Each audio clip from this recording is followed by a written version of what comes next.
views and opinions expressed in this program are those of the participants and do not necessarily reflect the views of BronxNet or the program underwriters. All right, coming up on this edition of Today's Verdict, illegal listings on websites such as Airbnb have become a major issue in the state of New York. Without knowing all the implications, both guest and host can find themselves in need of an attorney. We'll get the chance to learn more on the issues surrounding Airbnb during today's show. Then later, a little boy stops by to give us a few thoughts on how nice it is to be 6 years old. We call this new segment Talks with Brody. Well, as you can see, we have much to get to, so stay tuned. Today's Verdict starts right now.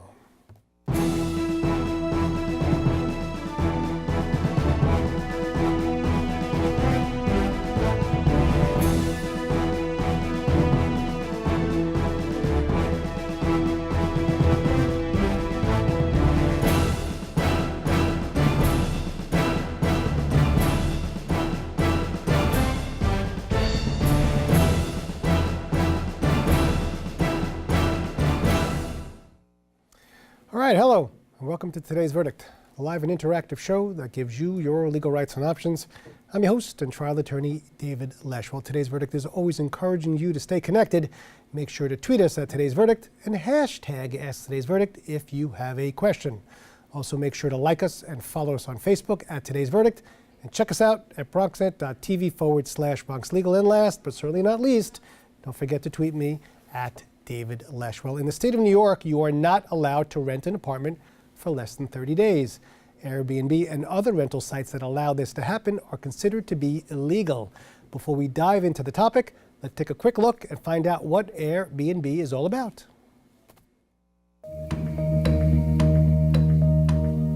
Airbnb is a community of people who share their space for travelers from all over the world. Hosts can connect with travelers who are looking for a place to stay at a variety of different price points. There are places that are like my home where you share the home. Or you can take a private home and be completely on your own. There are all sorts of unique options like lofts and tree houses. We like to stay on boats or unusual accommodations like hobbit houses. Igloos, camper vans, you name it. The choices are limitless. When you travel with Airbnb, you travel with real people and real neighborhoods. The host will take very good care of you. They provide you with recommendations to places that they go, that they like. Airbnb has changed the way that I travel because I have a whole lot more options than I would otherwise, because I can choose the particular neighborhood or where I want to be, something that's close to what my interests are. You actually do get to live like a local. So you're in a neighborhood, there's neighbors around just kind of living their daily life, and it's much more of a kind of real life experience of that town.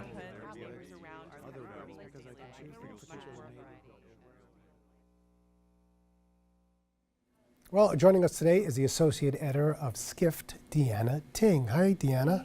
Thanks for coming. I'm not quite sure I would be looking for a treehouse. All I hear about is Airbnb. What's the attraction? I don't get it. You know, when Airbnb first got its start in 2008, it was just a way for its founders to make money. They were struggling designers, and they knew that a design conference was coming to town in San Francisco, so they decided to rent out these air beds and offer some breakfast to 3 guests, and thus Airbnb was born. I mean, you think that this really should have been done sooner. The fact that you could avoid going to a hotel and stay, I don't know, at somebody else's home and save the money, and also get that feeling of really what the community is like without the hotel feel. Right. But no one had done this. And then all of a sudden, boom, we have this site, and now we have a lot to discuss because of it. Right. Have you ever used the Airbnb site? I personally have used Airbnb before. In the instances where I've used Airbnb, I've always used it with groups of friends. I used it once to travel to Tokyo in Japan, and I also used it another time to stay in Waikiki in Hawaii. How was that? It was great. It was very nice. And you know, Airbnb, it's so talked about, and it's also so controversial because it's sort of this interplay of all these different facets. It does provide you a really unique local experience that is hard to replicate in a hotel.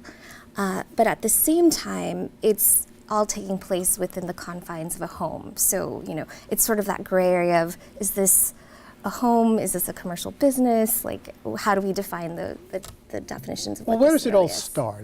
Does it start with a website or a phone call? Tell me how this works. Right? So to use Airbnb, Airbnb is basically an online marketplace.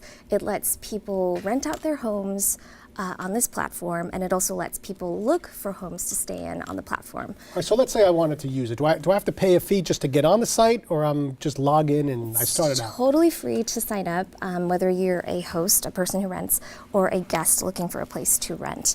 And basically, you just sign on. You can give, a few pieces of basic information like your name. You put up a profile photo. I don't have to put a retainer down or anything like that. No, not at all. Yeah. So I'm looking for a place to.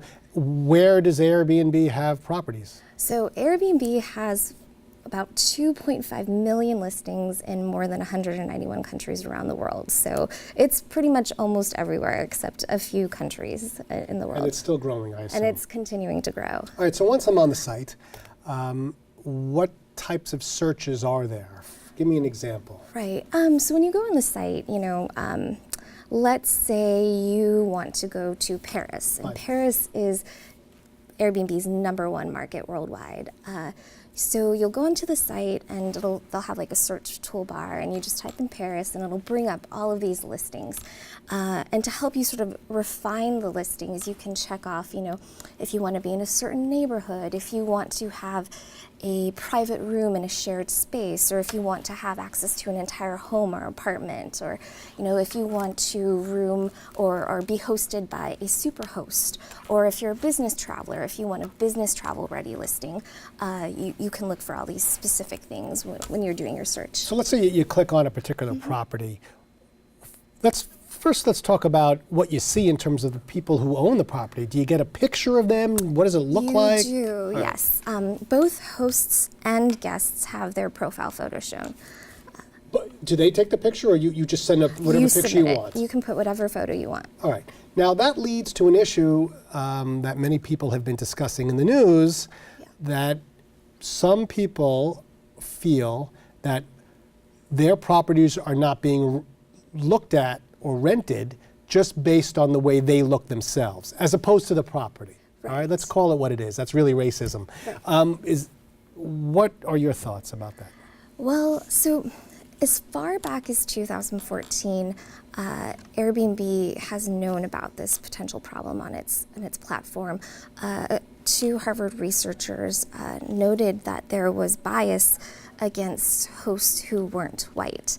Okay. And they followed up that research in 2015 that showed that there was also bias from hosts against guests who weren't white, or guests who had So it worked both ways. American. Yeah, so it works both ways. Basically, any online platform, can be a place where bias and discrimination can take place. Now, I understand that this bias occurs throughout life all the time. But on the other hand, this is a financial transaction, and we have laws that prevent this types of discrimination in New York and the United States. Is Airbnb taking this seriously? What are they doing to prevent this from really happening? They definitely are taking it seriously. So after these pieces of research came out, and after this huge social media campaign sort of exploded this year, it was kind of represented by the hashtag Airbnb while Black. Airbnb took a really hard look at what its platform was enabling, and it tried to find solutions to prevent, or at least sort of minimize, the possibility of bias and discrimination from taking place on its platform. And how are they doing that? So they hired some big guns. They hired former Attorney General Eric Holder and appointed him as an advisor to help them with this. They also hired Laura Murphy, a former ACLU director, in its legislative office in Washington, D.C. And Laura Murphy spent the greater part of this year crafting a really comprehensive discrimination report that was published in September by Airbnb. And this report really, examined, and tried to identify what the problems were and try to put forth solutions that Airbnb is set to implement on November 1st.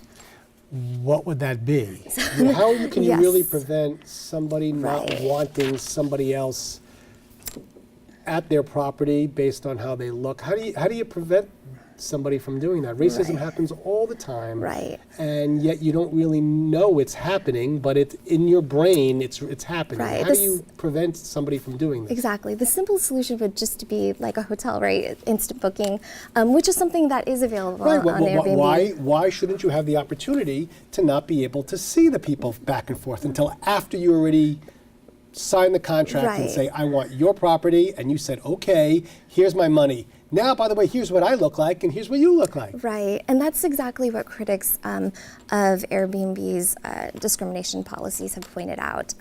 So, Airbnb, as part of its new rules and policies that it's implementing on November 1st, is not eliminating the photos. But it said that it would sort of minimize the appearance of the profile photos on the site. And it's also enacting a couple other different policies that it's putting into place that are supposed to kind of make things look a bit Were there ever better. situations where people were putting on pictures that were not really themselves? Oh, of course. Just to make I'm sure that of it. somebody would actually, and this is not a Right. dating site, but just to Right. make sure that they might want the property where they wouldn't want the property before. Exactly, yeah. So. Well, so now you're on the site, and Mm-hmm. there are pictures and the property. From what I understand, there's a waiver with respect to your ability to bring lawsuits against the company. Am I correct? Yes. Let's talk about that. So, when you sign the terms of service on Airbnb, you basically waive away your right to file a class action lawsuit or to sue Airbnb. And Airbnb it's an online marketplace, so it's protected by certain laws that sort of take away any major liability for the company. So let's be clear. You can't sue Airbnb in a court of law with a judge and a jury. You can only arbitrate, correct? Exactly, yeah.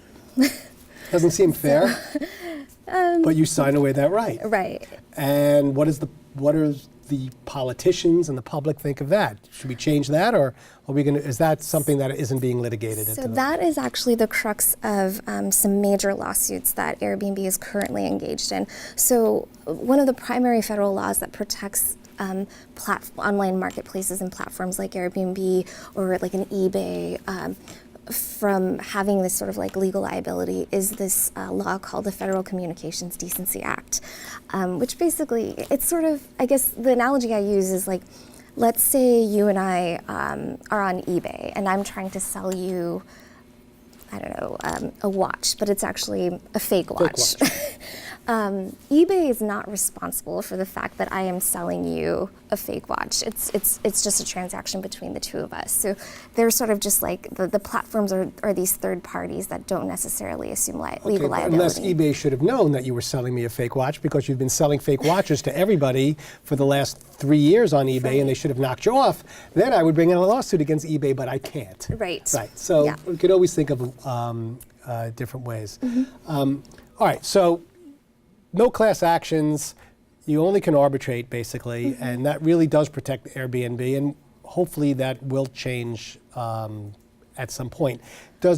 Does it look like there's a backlash against Airbnb right now because are they becoming too big? Is that what's really happening? Well, they are worth an estimated $30 billion right now, which is actually more than the market caps of both Hilton and Hyatt combined. So it's pretty large. I don't necessarily know that, there's certainly a lot of regulatory battles that Airbnb is fighting in certain destinations, and New York being one of them. But I think it's mixed. Some people really, like as we saw in that video, really love Airbnb and the community that it fosters and the opportunities that it gives for people to travel all around the world. But by the way, there are a lot of pros and cons. Yes, lots which of pros and we're going to cons. save. But we're going to take a quick break. But there's a lot of pros and cons that the hosts and the guests should know, right? All right. We have to take a quick break, but don't worry. We'll be back with more Today's Verdict right after this. They said a bottle was just a bottle.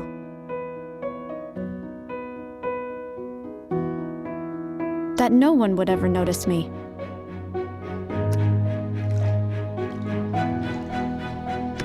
But I knew I could be more. that one day I would make people smile.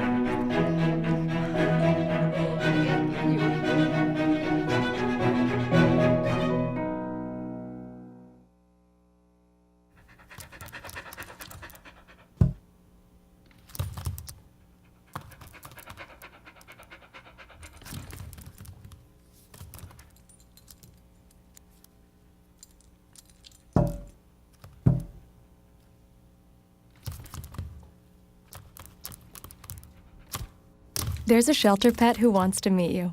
Meet one today. Visit theshelterpetproject.org. Adopt.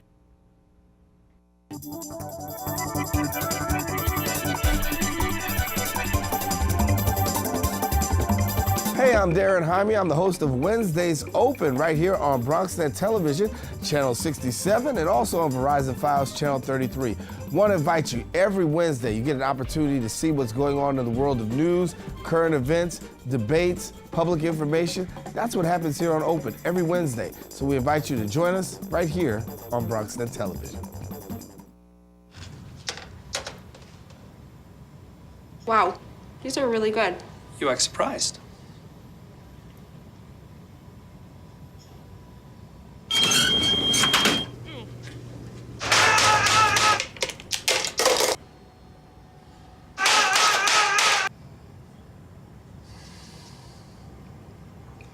Practice makes perfect. You don't have to be perfect to be a perfect parent. There are thousands of teens in foster care who don't need perfection. They need you. All right, well, welcome back to Today's Verdict. I'm your host, David Lesh. We are always encouraging you to stay connected. Tweet us at David Lesh. We will continue discussing Airbnb and legal issues surrounding the site with Associate Editor at Skift, Deanna Ting. Deanna, okay. We got hosts and we got guests. Yes. And we're going to give some tips and talk about the pros and cons of this site for both of them so they know what they're getting into. Let's start with this one. Let me throw this one at you. Okay. One benefit, I would think, is that you don't have to worry about booking a hotel, and you don't have to worry about, other guests or other people bothering you, right? But on the other hand, there are local laws that you're probably not too familiar with, where a hotel would take care of all these things for you, renting a car, whatever else you need. What do you do about the local laws of Paris, let's say? I mean, does Airbnb make sure that both are in compliance or no? No, it does not. I mean, so Airbnb's formal MO with regard to local laws is that it advises and it informs its hosts and its guests to know what the local laws are. And they do have information on their site that sort of talks about the local laws in different jurisdictions, but it's really up to the host and the guest to really know for sure what's considered illegal or illegal in that particular city. You're originally from California, right? Yes. And you're in New York. Let's take the example of somebody who's coming from California and they're looking to stay in a New York property. What's the law in New York? Are they allowed to do this? Are they not allowed to do this? Right. So the law in New York is probably one of the strictest in the U.S. And it's like that for a lot of different reasons. New York has historically battled the growth of illegal hotels since the early 1900s. And so back in 1929, it established this multiple dwelling law to address that. And in 2010, that law was updated. And the law as it stands today says that if you reside in a Class A apartment, which is an apartment unit in a building of 3 or more units, which is a large majority, basically, yeah. And you can also look this up online with the city to make sure what kind of classification your apartment is. But if you live in an apartment like this, you cannot rent out the entire apartment for a period of less than 30 days. However, let's say you live in a 2-bedroom apartment and no one's occupying your 2nd bedroom and you want to be a host on Airbnb, and if you are present in the apartment when you have guests staying with you, that would be considered legal. Assuming the lease allows you to do this. But the point is you're there. Right. It's when you're not there. And what's the concern here in New York? Is it money? Is it safety? or is it both? It's all kinds of things. I mean, it's definitely, Airbnb would make the argument that the hotel lobby here in New York is vehemently, anti-Airbnb. But can't you also make the argument that, these hotels do pay taxes on the monies that they get? Exactly. You tell me that anybody who's renting their apartment for 30 days is going to be letting New York State know that they were operating it as a mini hotel for a month? Of course not. Yeah, that's the problem. But New York also refuses to form a voluntary tax collection agreement with Airbnb like it has done in other cities because of that very fact. Because I think lawmakers here feel like that if they do that sort of like legalizes this activity. But, with regard to taxes, Airbnb kind of leaves it up to the hosts to figure all that out. And you by law, you should be reporting any income tax that you have. Of course you should. But whether it happens or not is the really issue here.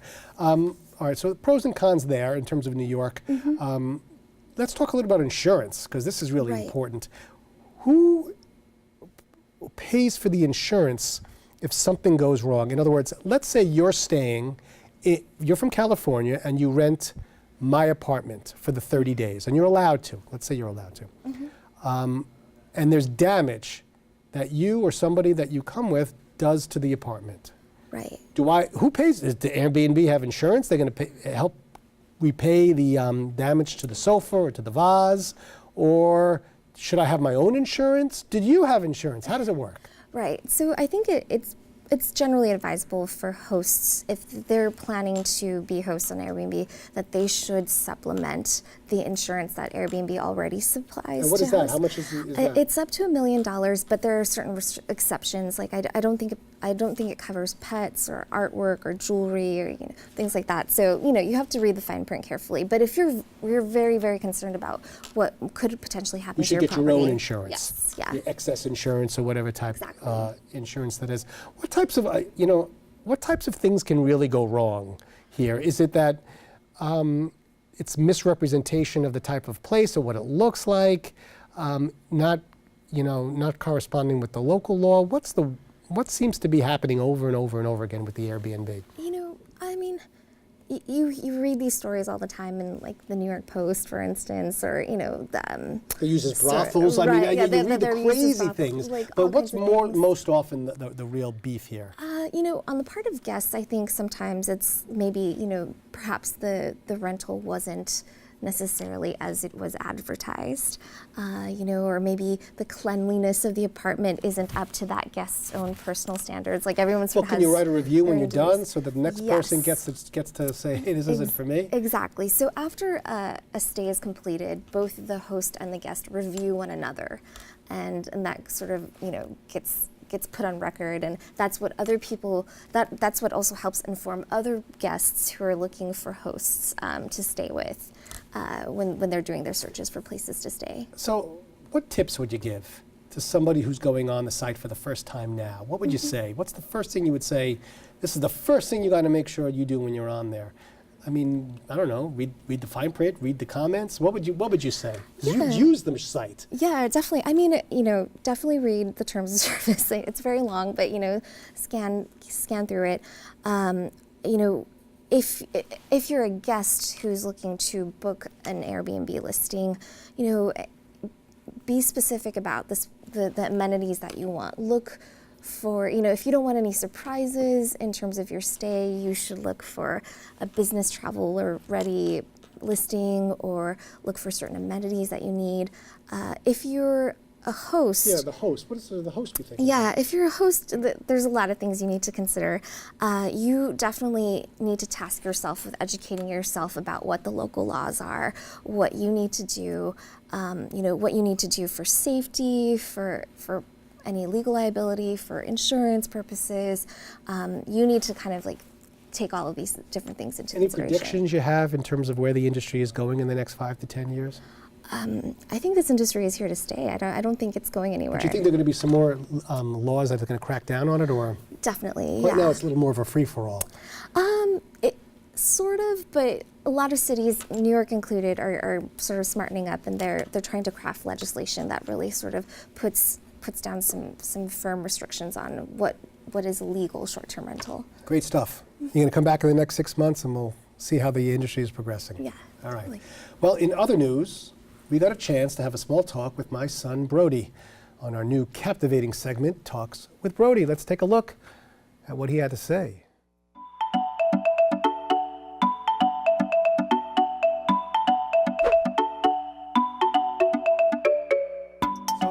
The question I wanted to ask you, which is the most important question tonight, is about pizza, because you're wearing a pizza shirt. What's so important about pizza? That everybody likes pizza. Come on, you want to tell anybody? Do you want to tell anybody about your bar mitzvah? No? No. What do you got in your hand there? What is that? Microphone. Microphone that you didn't want to wear? Yeah. Okay, what do you want to say in there? You can talk into it. Go ahead. Where, here? Yeah. I don't know. You said we could do math. Okay, you want to do math? Okay, put the microphone close to you so we can do math. Yeah, okay. What do you like about math? That I like to do time. All right, what's 2 times 2? That's easy. What is it? 4. What's 4 times 4? I don't know. 16? All right, what's 2 plus 2? 4. What's 4 plus 4? 8. That's pretty good. What's 8 plus 8? 16. Very nice. What's 16 plus 16? 32. 34. 120. 100. Wow, 128. Okay, all right, see, that's a lot. 256. 512. 1024. All right, put that close to your mouth. The last thing I wanted to ask you is you know, you're going to have a bar mitzvah one day, am I right? Yeah, what do you want to say to people watching you at your bar mitzvah? Thanks for coming? Yeah. Yeah? Are you going to dance? Maybe. Yeah, who are you going to ask to dance? You have a girlfriend? No. You sure? No. No. Do you want one? No. All right, well, get that close to your mouth. Is there anything else you want to say to me before you leave? Anything you want to say? Anything you want to do? It's all yours. I don't know. How about you love your mother? How about I have a wedgie right now? Oh, no. All right, we're out. Well, that's all the time we have for today. I'd like to thank our guests for joining us, and of course you, the viewers, for watching. If you missed any part of today's show, be sure to check it out at www.bronxnet.tv. Also remember, if there's a legal issue or a topic you'd like to see on a future edition of Today's Verdict, feel free to contact me at davidlesh@bronxnet.org or tweet us at Today's Verdict, and make sure to hashtag Ask Today's Verdict. For myself and all of us at Today's Verdict, always remember, know your rights, know your issues, reach a verdict. I'm David Lesh, and we will see you again in 2 weeks with an all-new episode of Today's Verdict right here on BronxNet. Take care.